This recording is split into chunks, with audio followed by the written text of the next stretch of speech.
All right. Well, hey, Eddie and Liz, thank you for joining us in this conversation. As you know, we're hosting the second conversation on race and unity. The first conversation we talked about how we bring a biblical worldview to bear in conversations around race and unity and justice, both in our church and in the world. And today we're going to be talking about the importance of our words, both the posture of our words, the intent, the use of our words. And some words that can either be, bridge building words or divisive words. Some words carry a lot of different definitions. Some words are intentionally weaponized or politicized in ways that we might not intend. And it really can be a minefield to step into conversations on race and justice and unity in our world. And so I really appreciate both of you, both the wisdom that you poured into my life and being willing and eager to participate in this conversation. And we should probably just acknowledge we're wearing the same shirt and have very similar backgrounds. And that's just, sorry about that, everyone. We'll try to coordinate better in the future. Eddy Morton, would you say Liz is mixing it up for us. That didn't include me. Eddy is a good friend of mine, has served on the board. I think you're our longest serving board member over your lifetime, over the terms, and has been just a friend and advisor to me. He's also a leading voice in our city and helping kind of bridge actually economic and racial divides in communities where there's a history of that, and so is well versed in how to have conversations that could be divisive, but to bring healing in such conversations. So Eddy, thank you for being here. Maybe tell us a little bit about who you are and your family. Thank you so much, John. Well, Summit's been our home since 2009. I'm married to Giselle. We have 2 kids, Isabella and Christopher. And it's been really a privilege to be watching the way that so many folks are stepping into this conversation within the Summit family and beyond in the city. We don't all know how to do it, and so I'm grateful for opportunities to talk about how to do it like this. So thank you, John. Thanks for the invitation to be part of it. Thank you, Liz, for your guidance and all this. Yeah, and Liz is a coworker of mine here at Summit, and I had a conversation with Liz, gosh, I don't know how many years ago, where she more or less said that her plan was to change the world. That was her vocational plan, was to change the world. And I asked her if she'd be willing to stay at Summit and change the world here, and she agreed. And that was certainly one of the best decisions, one of the best questions I asked of someone. And she has been a voice of wisdom and leadership. She's one of the smartest people I know, and is also one of the best networked people I know in our city. And so she knows everyone, knows everything, read everything, and I'm really grateful that you're participating in this conversation with us today, Liz. Maybe tell us a little bit about yourself and your family as well. Well, yeah, I've been at Summit in person since 2009. Before that, my sister and her husband would send me the sermon CDs while I was off doing disaster management. I'm married to Luke, and we have a little son named Connor, who is a burgeoning, superhero. And yeah, I've been on staff for a long time. John freaked me out by asking me if I'd stay on staff, and I thought it would be an easy no way, but he told me to just think about it for a week, and I did, and it wrecked me, and I said yes. Well, I'm glad you did. All right, so today our conversation is about the importance of words, how they matter, both the tone, intent, posture, and the actual words that we use. And maybe both of you could speak to this. What is it that makes conversations on race so important and so potentially misunderstood, and why is there so much import in these conversations and so much carefulness in the words that we use? I think it's been taboo for so long, right? Like you avoid these in polite company. You don't throw around words like race and racism and bigotry unless you're like really upset and complaining about it, or you're in a safe place with people agree with you. And so now suddenly, for the first time and in very public ways, we're trying to not just yell slurs at each other, but actually have productive conversations on the topic. And most of us just aren't trained for that. We haven't had enough experience doing that well. And it's getting really clumsy and really ugly a lot of the time. Mm-hmm. Yeah, and kind of building off what Eddy said, we haven't had kind of the permission to have these difficult conversations. And so we've kind of pushed the idea of, the word racist into it separates good and bad people. So the moment there's an indication that someone might be implying that you might be racist, either through a behavior or something else, that's immediately, an attack on your identity. And so of course, that's such a hard conversation to have when you feel like you're being attacked, because we haven't had the opportunity to practice these types of conversations in everyday life. I think there's also, for me, when I first started intentionally having conversations and cultivating relationships across race and ethnic lines, there's certainly fear in that. Like I knew enough to know, I think there's been some damage done, and I don't want to contribute to that, and I don't want to be hurtful. It was also humbling because I had to admit that I was ignorant, and in ignorance would have to ask questions that other people have known the answers to for a long time, and maybe I haven't, or ask for perspectives that I've never had to share, empathize with before. And so there's a bit of a fear and a humility that at least for me would have kept me, and maybe had kept me for some time into stepping into conversations, and fear being misunderstood and judged, Liz, like you were saying. So maybe we just jump into the deep end of the pool and talk about racism. I grew up in a context where racism was always tied. It was an individual thing, right? There were racist people who did racist things, and like you said, Liz, like there were the bad people, and so I had no context for understanding that racism certainly can include prejudicial behavior, but there's also more to it in terms of structures and things like that. So what is racism? Let's define that for our conversation. It's interesting because I think a lot of times we do get hung up. Liz said it so well with, to do something or say something racist. Well, you must be, a bigot and a person who lives in hate of others.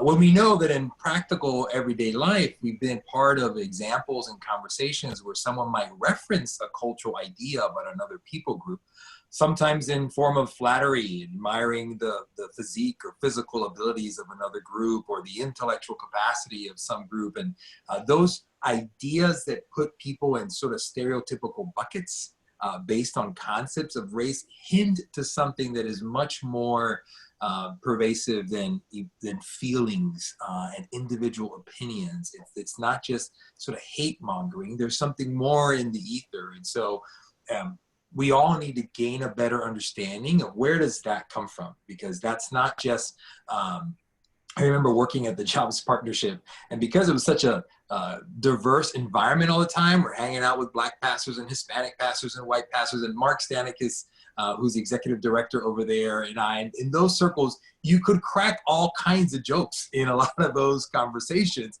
because everybody knew your heart, they knew where you were coming from, but he had to remember, especially Mark, because he was often the white guy in the room, there were some things he could not say if people didn't know his heart, that the other African-American pastor could say it, but he as the white guy could not say it, and vice versa was true.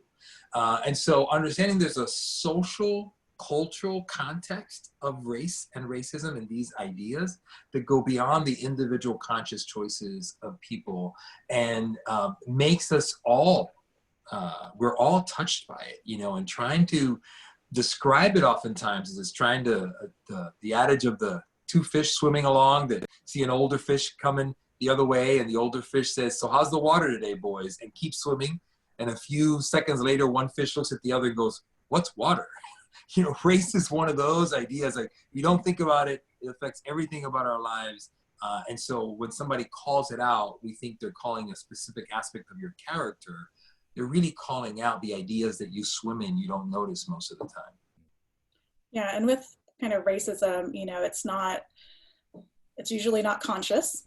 you know, it's kind of built in the air around us and the systems that we live and do life in. But, you know, racism in and of itself, you have to have the concept of race. So a division of people, you know, based on how they look, you know, and we have, you know, 5 broad categories here in the US that we use. So, you know, white, Black, Hispanic, Latino, Asian American, and then Indigenous or First Nations, so Native American. Like those are kind of the 5 broad groups, but that's such a limited understanding of who people are, right? And so race is when you start to categorize people by appearance or some sort of feature, and then racism is utilizing that categorization to determine, you know, privilege, access, superiority, or inferiority. And so kind of the way that the systems were built were when these ideas were commonplace. And so as we've kind of hopefully started to move on from them, we never undid them. Like, you know, Eddy had said, we never undid them. So we've only been building on top of systems that were intentionally built in such a way to keep people separated and to kind of limit access and opportunity to different racial groups. And so even though it's rarely explicit, we're still built on top of these foundations that did have that intention. And so even if we don't mean to do it, or we try to do something to undo kind of this, that the racism that we all don't want in our world, it still comes out oftentimes without any sort of understanding or kind of choice, everyday choice from people. Yeah. So a bit of what you're talking about there, Liz, is the there's individual racism that can happen that has to do with our beliefs and our actions and all of that.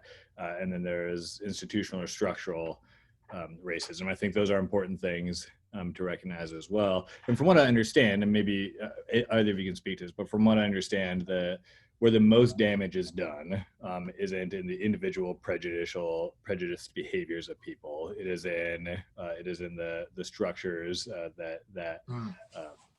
that are racially biased. And so understanding that the most damage, like none of us should be prejudiced, right? But the most damaging racism is the racism that many of us don't have to see, but it's there and affects all aspects of our life. And that's the more structural, institutional racism. Would you agree with that? Yeah, I would definitely agree with that. I mean, to say nobody has prejudice or bias is just not true. Everybody does. You know, it's how we navigate the world. It's how we make decisions. You know, good or bad, we all have prejudices and biases. And so, you know, it's how we make decisions. But I think being unaware that we may be harming others, or we may even be limiting ourselves because of something we had no choice in, can just make it worse. Because over time, if you just keep utilizing the systems without question, or you keep benefiting from or being hurt by systems without trying to change them, over time, they just become more embedded. And so over time, people stop questioning what is happening to different groups. And so kind of like now, I know some people question whether something is racist, or if it seems racist, how is it racist? The fact that we can't kind of decipher or discern what that is, that's the work of structural racism. Kind of these things have been so deeply embedded in our everyday lives that things that we think are kind to say, like, oh, Asians are so smart, you know, that's the model minority myth. And I know lots of smart Asians, but I also know some Asians that are terrible. I'm sorry I called you smart earlier. It had nothing to do with your ethnicity. Yeah. So I mean, that's kind of, you know, a model minority myth, which, you know, it doesn't sound terrible, but the idea that, you know, Asian Americans are smart, like we've been stereotyped to be one thing, you know, and that the origin of that is actually a very anti-Black sentiment from the civil rights movement, when, you know, Black and Latino and Hispanic people were fighting for civil rights. There was this push to say, well, look at the Asian Americans. They're not uppity, they're not fighting, they're just such, you know, great examples of how you assimilate to American culture. And so, and it wasn't entirely fair either, because we had so many limitations on Asian immigration that only professionals could come to the US. So of course you're coming in with a degree, you better be smart, So even though it seems nice, it kind of has this, kind of insidious background to it. And so in addressing words that matter, one, we shouldn't be afraid to talk about race or racism, and we should be clear on what we mean, and we should be helpful in that. There's also maybe Liz, you can quickly define for us the difference between ethnicity, culture, and race, because I think there's important distinctions there that will be helpful as well. Yeah, I know kind of ethnicity, race, culture, they get intermixed a lot, and we don't really know what we're saying when we say those things. So to kind of understand them pretty easily, ethnicity, I like to say this is where your, biology meets history and geography. Ancestry list, the list of countries, that kind of hints at your ethnicity. So the people groups, where they were on a map and the type of culture that they were a part of, that's your ethnicity. So I'm Filipino American. So mom's Filipino, my dad's from West Virginia. And then your race is how that ethnicity and all those genetics kind of express, And so I express Asian American, even though I'm only half, but I still very much express Asian American. And so this is kind of a cooperative thing. People have to make a judgment about how you look to place you in a category of race. And then we all have to agree in some way to this kind of racial contract of what races are. And so that's what race is that kind of how you are perceived by others based on the features that you have. And then culture, it can involve both of those things, but it's much more nuanced, much more layered, because culture helps you to understand how do you live your everyday life. What do you value? Who's part of your tribe? What are the things that make you who you are? What do you believe? How do you love? How do you do life? And so they're all intermixed, but with culture, it's probably the most broad, because your education, your geography, like I live in Orlando, so I have a very distinct influence from where I am on how I live my life.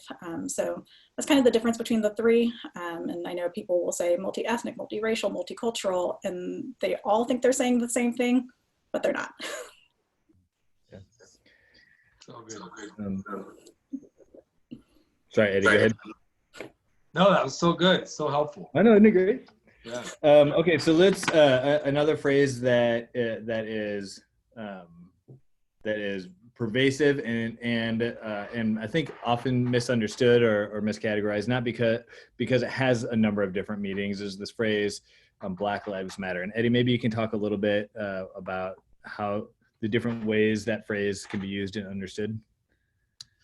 Yeah, I was just having a conversation with a friend the other day about, how to handle if you do not agree with some of the political leanings of the organization behind it, if it's really concerning from your worldview and point of view to understand the motivations of some of the leaders and founders.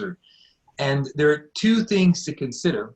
One, in every culture and every season of change, oftentimes voices of change come from the fringes, not from the establishment. And so it really behooves us as Christians who aim to be mature and seek God's wisdom to hear voices and discern truth and everything. And it doesn't always come in the pretty package that sounds like you or resonates with your views. But if you see somebody who's expressing, wearing the t-shirt or posting Black Lives Matter, and as the person was asking me, should I assume that they are for the political agenda of any one of the founders behind that specific organization, or are they just making a statement of a very important fact that I really don't disagree with, but not sure if I should affirm or not? Give them the benefit of the doubt. Like, don't lead with the most confrontational assumption. Assume the best of people when they express as you would want them to assume the best of you with your opinion. Mm-hmm. Yeah, and kind of adding to that, the phrase of itself, I think it does create division in some ways, because, there's an assumption of a political agenda, linked to the organization that people disagree with, or just a misunderstanding of what is being said. I know friends who post Black Lives Matter, when I say that phrase, I'm not meaning for it to be exclusionary. I'm not saying only Black Lives Matter or Black Lives Matter more. I'm saying they also, like, I want to highlight. It's highlighting instead of excluding. So it's kind of like save the rainforests. We didn't mean forget all the other rainforest. It was more, or forget the deserts. forget the desert. Or the whales. All biodomes don't matter, you know, all ecologies don't matter. But there was a feeling and an imminent threat. And only the people close to the rainforest who cared about it knew. And so they were trying to tell the world so they could get the political, social conscience to focus on it. And so when I say the phrase Black Lives Matter, when my friends say it, that's what we're trying to express, not to exclude anybody, but to highlight this kind of disparity that they're feeling. They want their lives to matter as much as all lives, because we truly believe all lives do matter. But right now, the impacts and realities in the Black community are not the same as other groups. And so we just need to highlight it right now until that all lives matter sentiment and desire is actually met in reality. Well, and it goes back to the question about, what is the difference between sort of somebody saying or doing something as an individual that is in fact or construed as racist as an act. And what are these ideas that permeate our culture that have affected the way that we treat each other? And the notion of some lives mattering less is not like an accidental assumption because of a series of events and sad incidents in history. It was a very intentional communication. I love history, and I found myself reminiscing a lot on the first documented public conversation about race in our country. There was a lot of conversation about it at the signing of the Declaration, but no one wanted to go on record speaking for or against it. It wasn't until Madison's journals people kind of surfaced that. A lot of talk about it at the writing of the Constitution. But it wasn't until 1790, Ben Franklin is old, and his Quaker friends from Philadelphia are really advocating for abolition and the emancipation of slaves. And so with his name, they're able to appeal for it to be heard at our still very new Congress meeting in New York still. And for the first time in public record, at a time in our history where there's no Super Bowl, there's no sports, there's no Netflix, like this is the center of life and conversation and entertainment, are the documents publishing the discussions of Congress. This is what people care about and talk about all the time. And at the mention of trying to address emancipation of slaves, the South Carolina representative who speaks in defense and irate response that it would even be mentioned, goes on this rampage with, bogus theology and fake science and economics and these arguments about not only why we have to have slavery as an institution, but it's probably better for those slaves and probably better off than they were in Africa. And in the end, sure, we have many benefits to this great nation they're not being included in, but they really don't matter. And it was so well articulated, it really sunk into our culture and was repeated a million times through social reinforcements over all these years in so many ways, that the idea of a people mattering less really, really has sunk in a world where we've never fully addressed elevating the value of that particular group of lives. And in America, so great is the injustice between Blacks and whites that almost every ethnicity falls somewhere in between these two bookends. And the better we work at reconciling those two extremes, the more we build the skills for reconciling with everyone in the middle. Well said. Okay, we're going to talk in a bit just about what posture and attitudes can we bring to conversations that about race and diversity and unity and justice. But real quick, what are your short list, if you have any, of don't use this word, it never helps, and use this word, it's a better choice. Are there any things that you would say just steer clear of these words? Find a better choice. Yeah, don't call any person Oriental. Still All right. happen. I will try to meet you with as much grace Yeah. as possible, but Oriental is No. more about kind of like, commodities. Yeah. So art, food, those types of things. Whereas, instead of Oriental, you can use Asian American. If you want to get really fancy and Yeah. woke, you could say like Asian Pacific Islander American,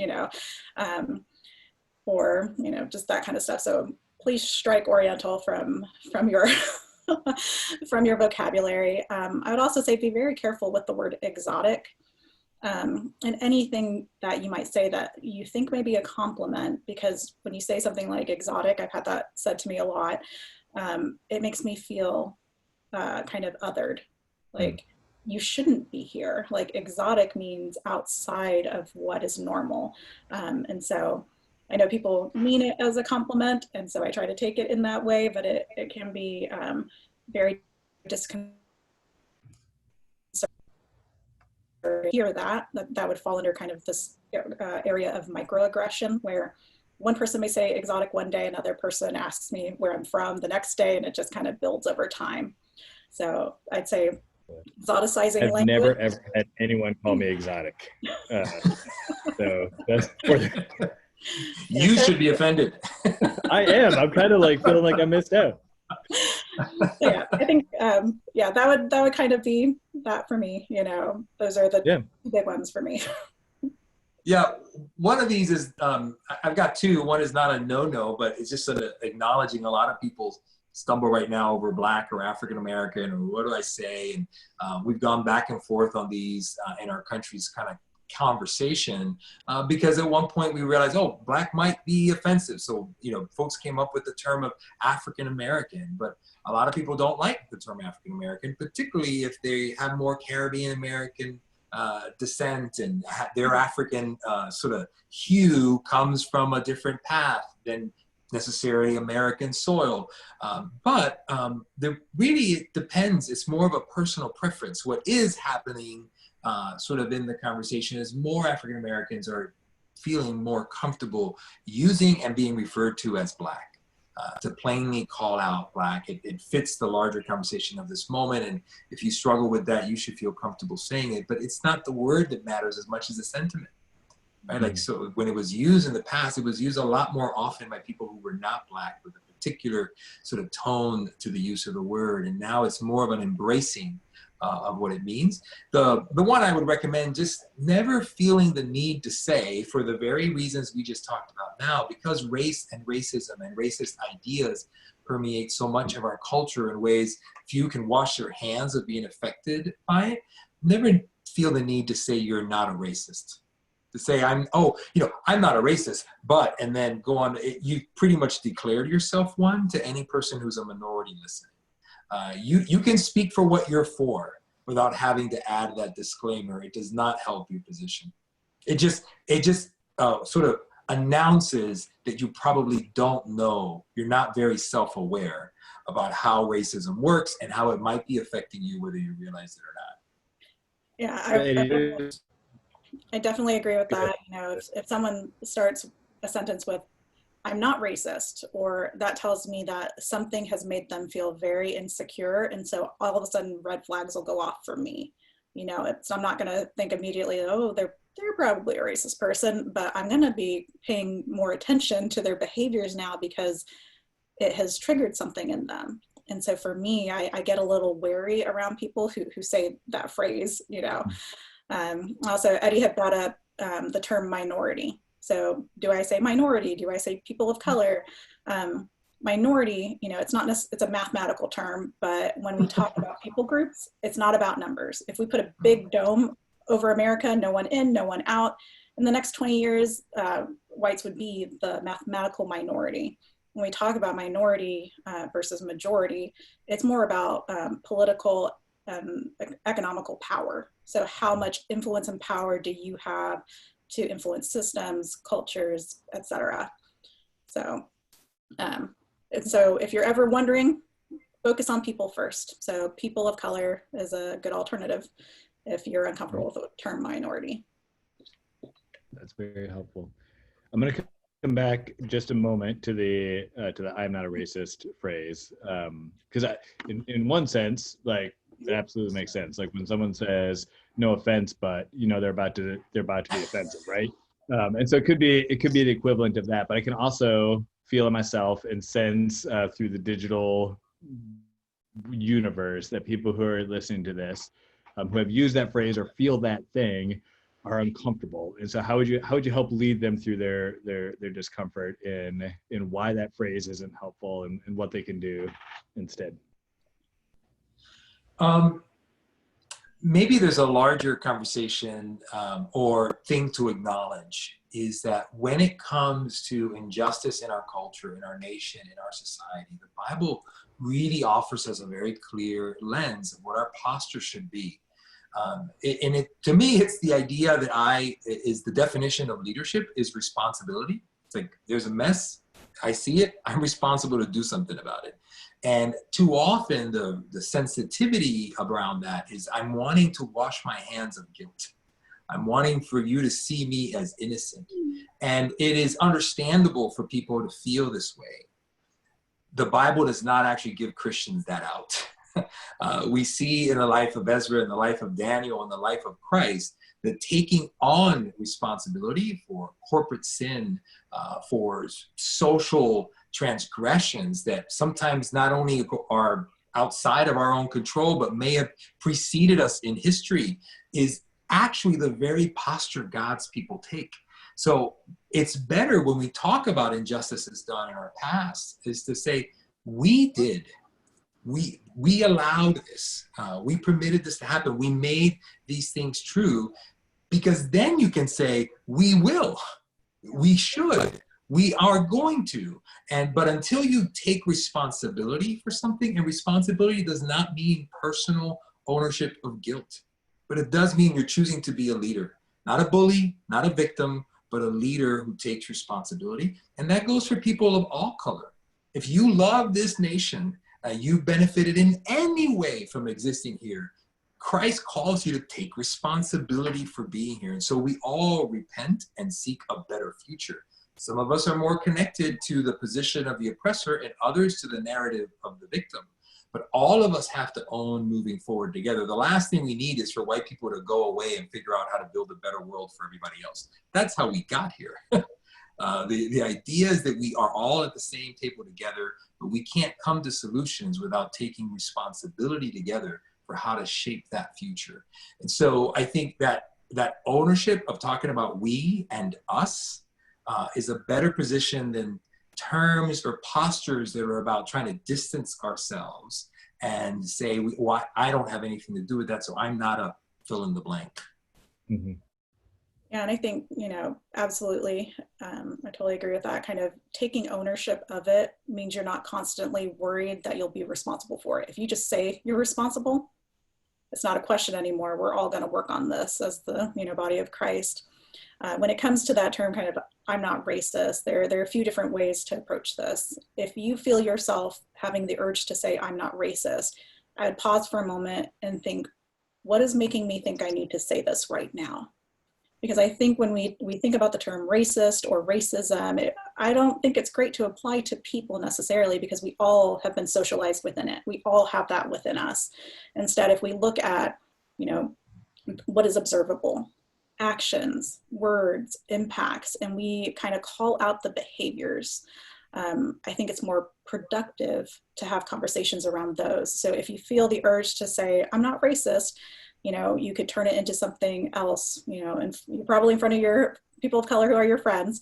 You might say instead, I'm really worried that I'm coming off as racist, and that's very vulnerable. That is a very vulnerable statement. It tells the people around you that you do not want to be racist, but also invites them into kind of helping you deal with what you're worried may be coming off, kind of counter to your character, counter to your intent.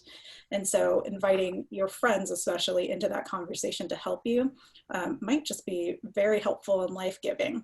And for people who see things happening. I mean, maybe you've been in it for a long time. You've been really working on kind of racial equity and justice for a long time.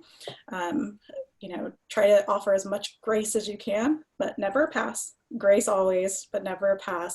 And just remember, everybody who decides to join in the movement of, you know, reconciliation, of, you know, working towards equity and valuing everyone equally, everyone's moving in the right direction. And for those who are new, don't forget you're new, and try to have as much grace as possible for those who are not quite where you are yet, without saying, you know, oh, you can do whatever you want, that's fine. You know, grace is enough for this, but the hope that our salvation is also, you know, the freedom to mess up, the freedom to transform in much more difficult ways than we would have ever imagined. And so by being vulnerable enough to recognize, I feel uncomfortable in this moment because I've hit this big wall of potential racism. What do I do? Can you help me? And when you feel the urge to call something or someone racist, don't do it. If you can manage it and you're in a relationship with them, and really start to break down the behavior, you know, instead of, man, you're so racist, you could say, hey, when you said, you know, be taken a certain way. That's, I think, a more productive conversation. Awesome. We are nearing the end of our time together, and so let's just reserve our final few comments. I'll give each of you a minute or so to just talk about your top tips for posture approaching conversations about race and unity. So not so much word choice, but just like what are the attitudes and posture that we can bring into those conversations that will be the most helpful. You know, I know that in this series we've also talked about the biblical view of diversity and unity and how God calls us to that. It reminds me that the two great enemies of justice are selfishness and separateness. The idea that it's all about me and mine, or that we're not in the same boat together. And when we want to enter these conversations with a godly posture, we should be generous at heart. To forgive if someone offends in their style of presenting remarks to us, or if we just don't see the world the same way, but to also see that we're in it together. That even if we don't speak the same lingo, vote for the same people, think about the situation the same way, we're still in this together. And I need you and you need me. And so increasing the size of our view of what we are collectively is so important. And I'll leave us with this verse I was just thinking about earlier today. It's Jeremiah chapter 9, verse 23 and 24 says, this is what the Lord says. Let not the wise boast in their wisdom, or the strong boast in their strength, or the rich boast in their riches. But let the one who boast about this, that they have understanding to know me, that I am the Lord, who exercises kindness and justice and righteousness on the earth. For in these I delight, declares the Lord. Amen. Yeah, Liz, what would you offer? Well, as a posture, absolutely agree with everything Eddy said. And I think the posture of understanding that we're all sinners saved by grace, first and foremost. There's no one who is innocent of the influence of racism, none of us.